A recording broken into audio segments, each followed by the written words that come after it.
para dentro da tela do cinema. A Meta e o Movimento Cidade Sim.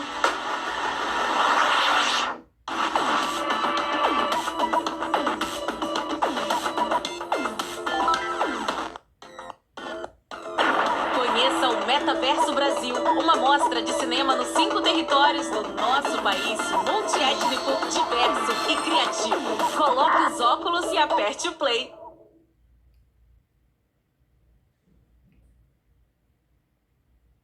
Nós agora vamos conversar com a Luísa Costa, ela é responsável pelo Movimento Cidades, e ela vai contar para a gente um pouquinho sobre essa mostra, né, cinematográfica, itinerante, maravilhosa, que é o Metaverso Brasil.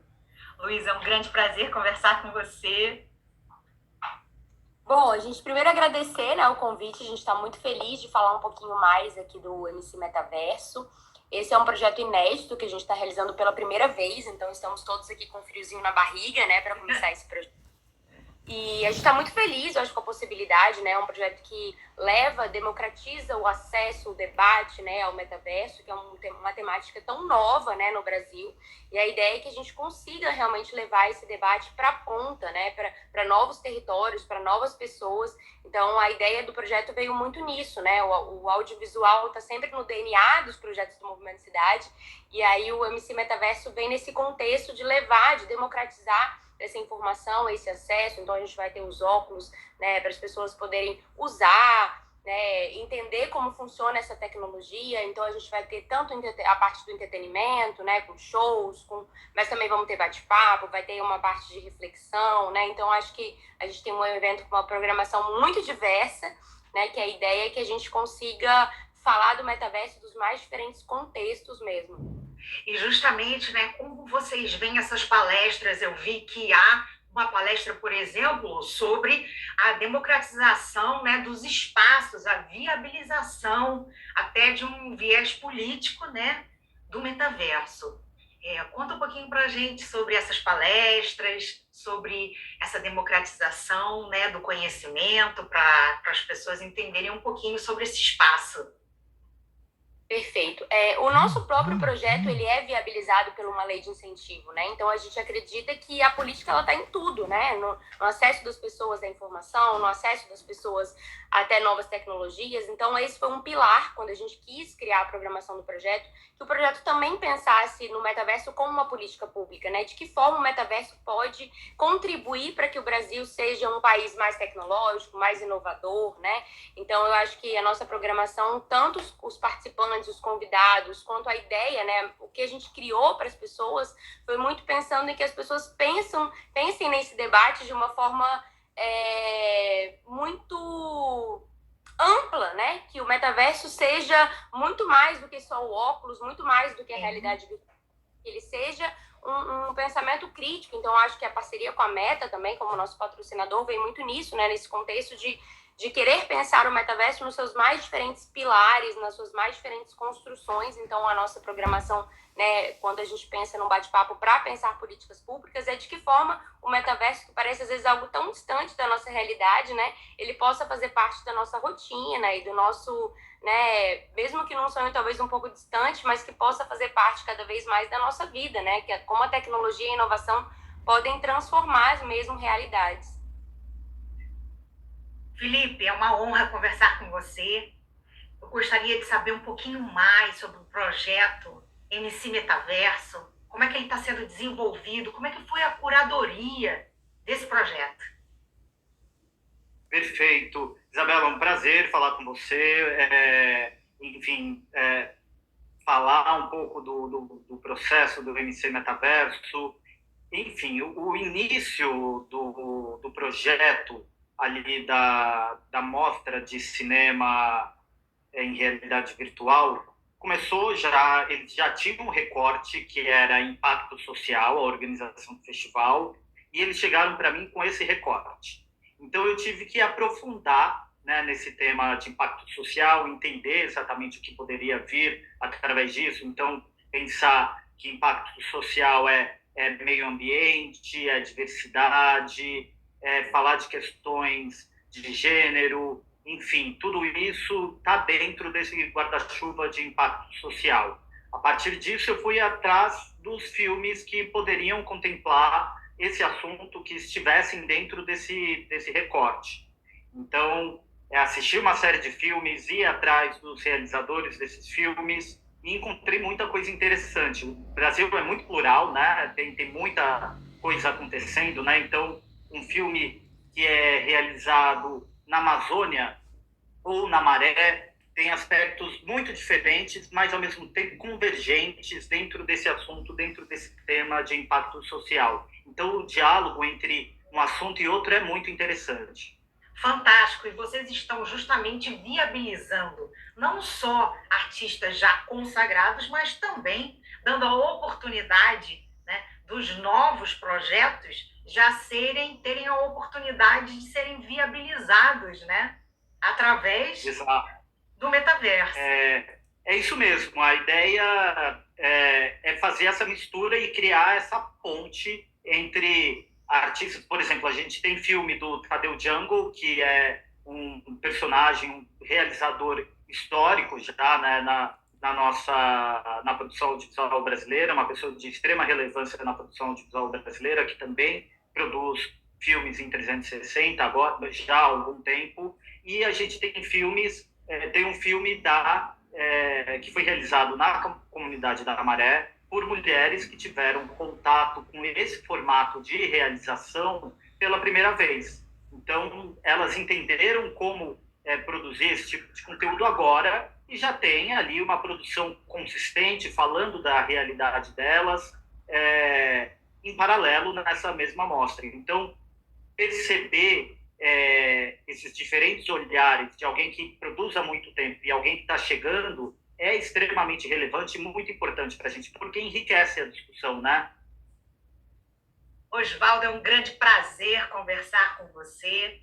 Conta um pouquinho para a gente, né, justamente sobre essa ideia de democratizar o acesso tecnológico nesse grande evento que é a Mostra Metaverso Brasil. Então, bom dia. Bom dia para todos aí que estão assistindo. Eu acho que eventos como esse são muito importantes para um lugar como o Brasil, né? Porque nós estamos vivendo hoje uma revolução tecnológica, onde temos diversas formas e mídias para estar produzindo arte, se comunicando e interagindo. E no Brasil existe uma exclusão muito grande, né, quando se fala de acesso. Então, eventos como esse acabam trazendo o acesso a essas linguagens, mídias e possibilidades que é muito necessário no Brasil. Vocês vão justamente, né, democratizar e itinerar, né? Vocês vão fazer essa mostra por todo o Brasil. E isso é muito importante, né, Eugênio? Porque eu acho que o movimento Cidade foi muito feliz nesse sentido de pensar no território brasileiro, que geralmente as iniciativas feitas aqui no Brasil, elas são muito locais e mesmo assim não tem muito apoio. Por exemplo, Rio, São Paulo, fica muito nesse eixo sudeste, né? E mesmo assim com apoio bem precário. Exato. E um projeto que tem uma itinerância passando por Recife, Amazonas, Curitiba, Rio de Janeiro. E então, tipo, o Movimento Cidade ele está sendo muito feliz com esse projeto no sentido de trazer novas linguagens, novas formas dos jovens estarem acessando o que eles gostam. Por exemplo, o cinema em realidade virtual é algo que para muitos jovens de periferia e que estão em colégios públicos, por exemplo, que nós temos aí o déficit da pandemia, que dificultou muita coisa. Então, tipo, o acesso está se tornando mais difícil. E o Movimento Cidade acaba levando com o MC Metaverso o cinema em realidade virtual, oficinas que abordam o tema, né, de espaços virtuais, realidade virtual, realidade aumentada. Então, isso acaba trazendo esse acesso teórico para que esses jovens possam estar buscando esse conhecimento, essa informação e se desenvolvendo, assim como eu e vários outros aí dos projetos no qual a gente vai desenvolvendo, né? Alvirinha, é um grande prazer conversar com você. Conta um pouquinho para a gente sobre a sua visão da mostra. Oi, Isabela, tudo bem? Então, eu acredito que essa mostra tem uma grande importância porque ela trabalha com audiovisual, né? O audiovisual, ele mexe muito com a nossa imaginação. E aí esse evento, ele traz à tona várias discussões necessárias, mas também uma experiência imersiva para que as pessoas consigam mergulhar no que é esse bate-papo que todo mundo está dizendo que é o metaverso. O que isso significa? Ainda não foi possível experienciar de maneira massiva, e vai demorar um tempo, para que todo mundo entenda de fato que é o metaverso e tenha essa experiência. Em contrapartida, o evento amplia esse acesso. E aí eu acho que é muito interessante porque ele vai acontecer em territórios muito específicos, onde geralmente os grandes eventos, as grandes atividades não procuram acontecer.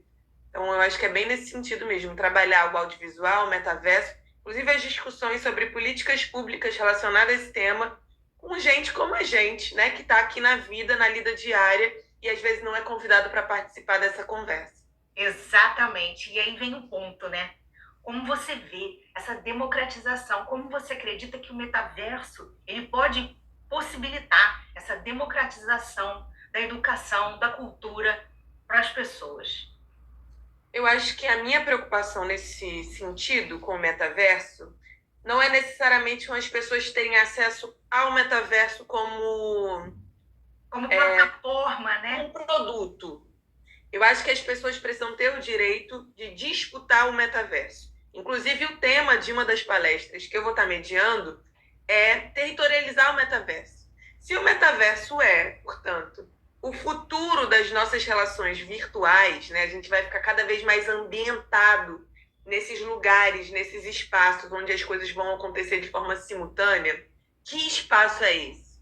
Quais são os fundamentos, as imagens? Porque tudo é projetado. Assim como esse mundo aqui, parece que esse mundo está dado. Mas esse mundo é projetado. Aquele prédio é daquele jeito específico por uma razão.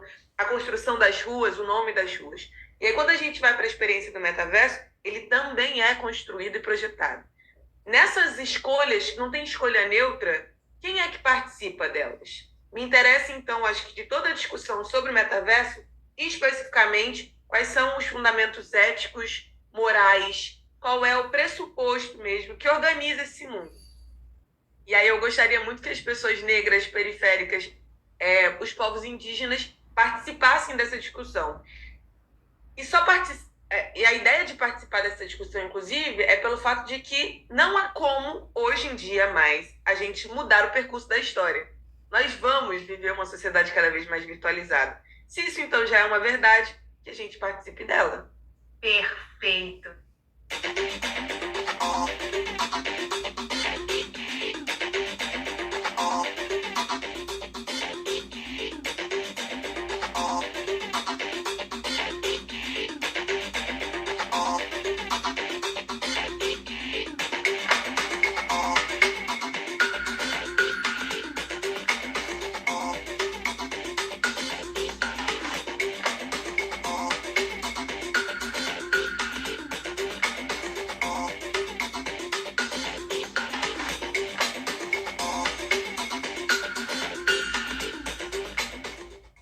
Hoje, em Brasil Metaverso, temos a grande honra de receber Amanda Marques.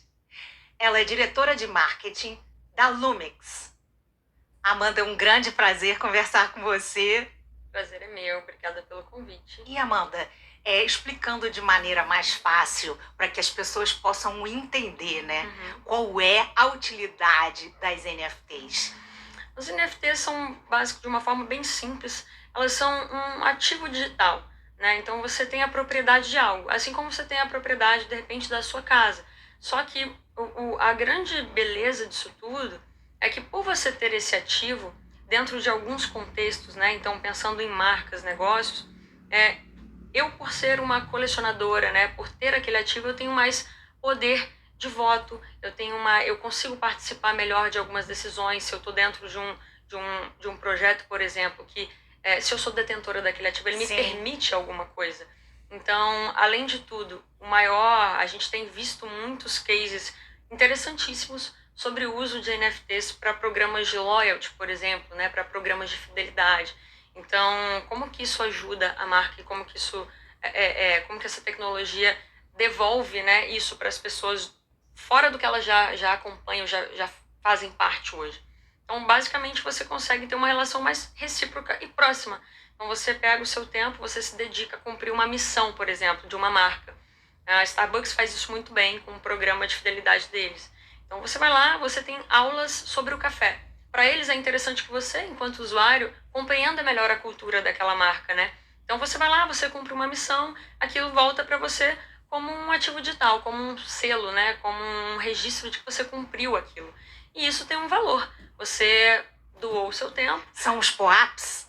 Os POAPs, na verdade, são NFTs que certificam a sua presença em algo. Então, é um pouquinho diferente disso. Não é sobre a presença ali, mas de alguma forma você está sendo retribuído por uma interação que você teve. E aí, como que você registra isso? Através de um NFT. Então, esse ativozinho garante que você participou de alguma coisa e aquilo te destrava uma gama de benefícios. Então, essa mecânica de utilidade é muito interessante. Fora que a gente, de uma forma geral, né, utilizar a blockchain para prover, né, tudo isso. A segurança. A segurança, a transparência. Você consegue abordar isso numa camada muito mais profunda. E, de fato, falar, poxa, essa pessoa, essa conta, né, porque os dados ali são privados, eles estão interagindo dessa maneira. Como que eu consigo mapear melhor esse comportamento? Como que eu consigo devolver isso para esse público, né? Eu acho que isso a grande beleza está aí. Como que a gente consegue ser mais recíproco na troca entre comunidades, marcas e negócios. Muito interessante. Agora, Amanda, vamos ver os novos projetos da Lumix. O que vocês estão lançando agora, nesse momento? Muito do que eu falei aqui tem a ver com o futuro da Lumix, assim. Então, a gente está lançando agora, ainda está em fase beta, fase de teste, mas já com algumas marcas bem legais, a plataforma Selo. Vamos olhar um pouquinho? Selo é um produto da Lumix, né? E, basicamente, o que a gente acredita com essa nova plataforma, com essa nova camada de interação? Que marcas vão conseguir criar jornadas gamificadas para suas comunidades. Então, imagina que para uma marca hoje, reter um usuário é muito caro, né? Essa marca vai lançar um produto novo, ou ela vai fazer um post ali no LinkedIn, ou ela vai fazer uma live. E a riqueza, né, dentro de tudo isso, o que gera valor para essa marca? As pessoas estarem conectadas a essa marca, né? Então, a gente pensou muito em como trazer uma jornada gamificada. Isso significa o quê? Que a sua comunidade pode cumprir algumas missões, né? A gente tem o exemplo do Bob ali também. Que basicamente é o seguinte, você vai lá, você cumpre uma tarefa e essa tarefa te gera um selo que você pode resgatar após cumprir essa jornada, essa missão. Então, tem marcas que precisam, por exemplo, reter uma maior audiência numa live uma live da Twitch, por exemplo. Então, através do selo, você consegue fazer com que essa pessoa prenda a atenção ali, porque no final dessa live ela consegue resgatar um selo que destrava diferentes benefícios, né? Então, como que a gente está construindo essa plataforma? É basicamente isso, mostrando para marcas o potencial de mídia orgânica que essas marcas podem ter, dando esses ativos digitais em troca de tempo, interação, que, né, de alguma forma ou de outra, impulsiona essa marca, né? Então, é uma maneira mais, eu diria, mais justa de retribuir, de brincar, de interagir e de conhecer seu público. Então, no caso da reserva com Bob, né? Esse selinho, que são esses shapes aí voando, que foram todos pintados pelo Bob, esse é um motion que a gente fez, eles representam um passaporte para que quem resgatar esse selinho tenha acesso à pré-venda da coleção oficial do Bob, que a gente também tem orgulho de falar aí que somos parceiros tecnológicos deles. Então é isso, o selo tem essa missão de encurtar esse caminho, de gerar mais buzz para a marca, de gerar mais interação para a marca, devolvendo um ativo, devolvendo benefício. Ele funciona como um passaporte, esse passaporte ele dá acesso a alguma coisa. E o selinho nada mais é do que isso. Assim. Muito bacana, então o Brasil Metaverso fica por aqui. Agora nós vamos acompanhar o Bodgun com Meta Trace Show. Trace Podcast. Agora tá tudo bem, mas quando chegamos, demoramos cerca de 2 semanas para nos adaptar. É muito difícil encontrar um escritório aqui, porque há um grande número de empresas de TI. E demoramos cerca de 2 semanas para encontrar o local. Na verdade, só olhei para 3 opções. Na verdade, eu tinha uma intuição. Rejeitei imediatamente as 2 primeiras opções, dizendo que ainda não era o que queria. E depois, no terceiro escritório, subimos até o 5º andar. Era branco. É perfeito, é exatamente o que precisamos. E o mais importante é que já está completamente mobiliado. Podemos começar já amanhã.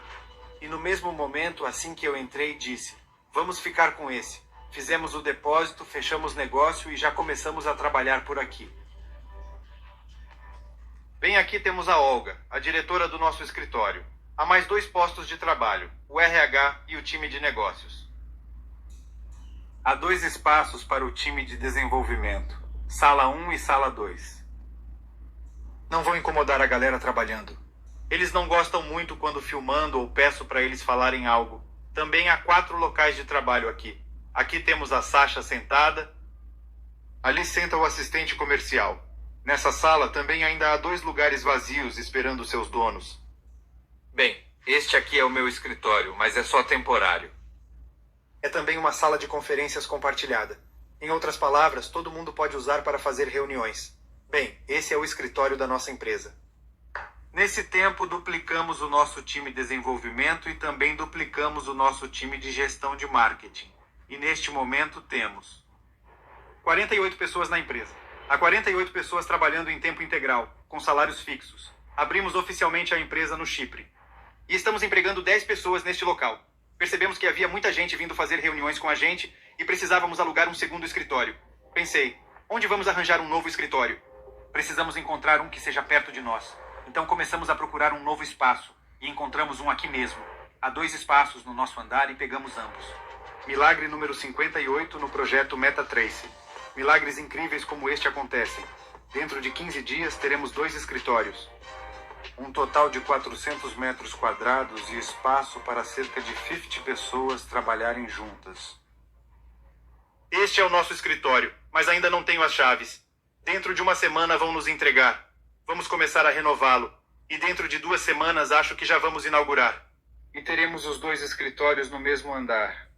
Aqui à direita tem uma saída para o terraço, que é aberto e nosso time pode usar. A maior descoberta para mim durante esse tempo foi a viagem à Índia. Estivemos lá durante 7 dias incríveis, e isso mudou profundamente a minha atitude em relação ao mundo inteiro. Abriu um portal para outra dimensão. Quando cheguei na Índia, o primeiro pensamento que mudou em mim foi que não são eles que são estranhos. Somos nós do Ocidente que somos estranhos, porque eles são muitos. A Índia é o país mais populoso do mundo, junto da China. 1/3 da população total, e eles vivem as suas próprias vidas. Eles têm tipo um GPS. E usam a todo momento. Basta buzinar para trocar de faixa, ou para que não batam no seu carro. É meio assustador, na verdade. Certo.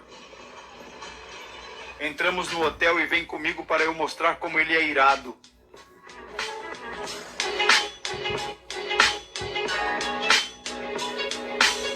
Então, parece que depois de ver as ruas da cidade ao chegar, o hotel fica ainda mais luxuoso. Olha só o que está escrito aqui no bilhete. Por favor, mantenha a porta da varanda fechada. Porque há macacos na rua em frente que podem entrar no seu quarto. É aqui que se situa a sede da Polygon Blockchain. Essa é de fato a nossa tarefa mais importante, nos encontrarmos com pessoas como um dos fundadores da famosa blockchain Polygon. Polygon. É super difícil chegar aqui e há uma fila enorme para comprar ingressos. São mais de 5.000 pessoas. E aqui o Dima na fila VIP. Hoje o nosso aplicativo foi lançado pela primeira vez na Apple em versão alfa. Baixamos o app, instalamos no celular e enquanto andávamos em um tuk-tuk, com o nosso incrível motorista ganhamos criptomoedas. Me parece que seria impossível eu viver aqui permanentemente. É possível, claro, nos acostumamos a tudo, mas demoraria muito tempo. Em nosso aplicativo será possível jogar de graça, sem precisar comprar nada. E isso é muito importante por vários motivos que eu vou explicar. Quando fomos à Índia, percebemos claramente que o mundo precisa de jogos gratuitos e acessíveis. Se dermos às pessoas a oportunidade de ganhar dinheiro jogando com NFT durante um mês, obter alguns ativos no jogo e ganhar dinheiro no segundo mês, ou seja, o primeiro mês de jogo gratuito e o segundo mês de ganhos, isso seria um grande sucesso. Atualmente temos parcerias com 3 corretoras, Bitmark, L-Bank e Exmo. E nos próximos meses estamos planejando ainda mais parcerias. A nossa criptomoeda será lançada agora, em breve, no segundo semestre de 2023. Este é apenas um resumo do que a gente está fazendo na parte financeira da MetaTrace. Estamos visando 2 mercados, América Latina e o Sudeste Asiático. Considero que estes são os mercados de criptomoedas mais rentáveis para as empresas em fase de lançamento. O custo é muito baixo para conseguir um assinante, uma comunidade, um usuário. Ao mesmo tempo, são países que estão crescendo muito rapidamente. Fala galera, beleza? Aqui quem fala é o Shadow e hoje com um vídeo bem legal para mostrar para vocês. Pessoal, Trace Metaverso, um projeto aí na rede Polygon, tá? Que junta metaverso com Drive to Earn. Para você entender, a Índia é atualmente o país número 1 em termos de penetração das criptomoedas. Tem o maior número de pessoas no mundo. É o país número 1 em termos de utilização de criptomoedas. E a Índia é exatamente o país onde vamos entrar primeiro. Índia e Brasil. Estou a caminho da conferência agora mesmo. Estou instalando o nosso aplicativo e veremos o quanto de criptomoedas eu ganho a caminho da conferência. Bora? Vamos lá. Vai ser o primeiro teste da MetaTrace.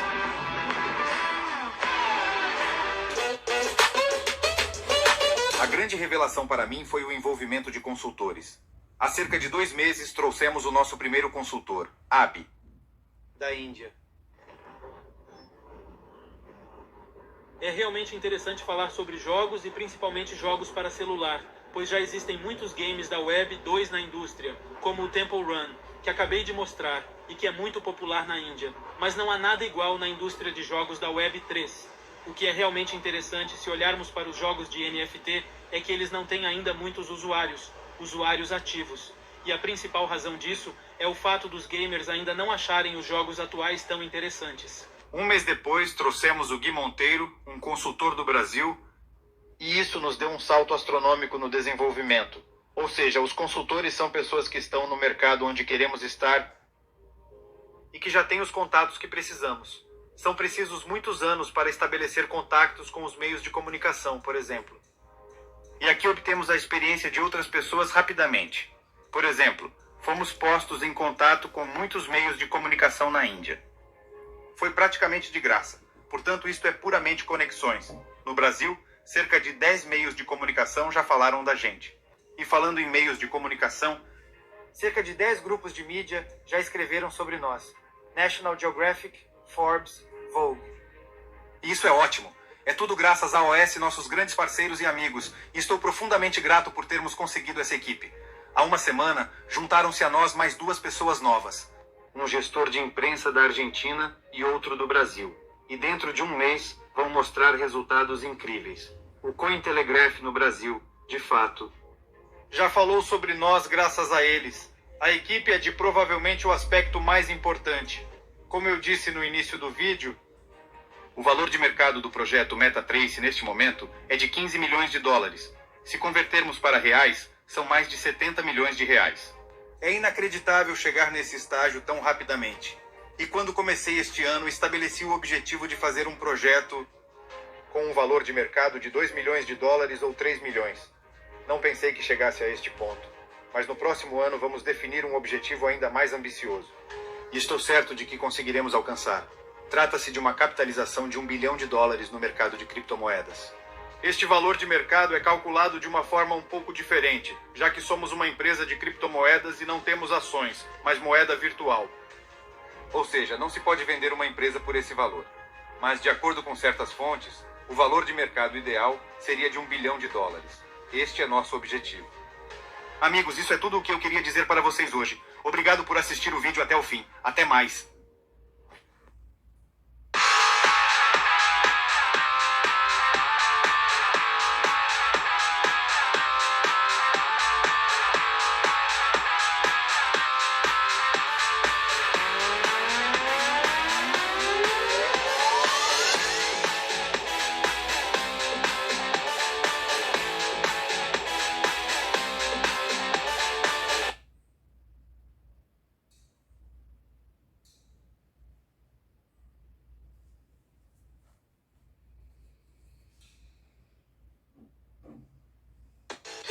Luciana fugiu do campo para escapar da maldade de um homem. Aquiles não vai deixar a Luciana em paz. Rodrigo carrega a culpa do acidente do irmão.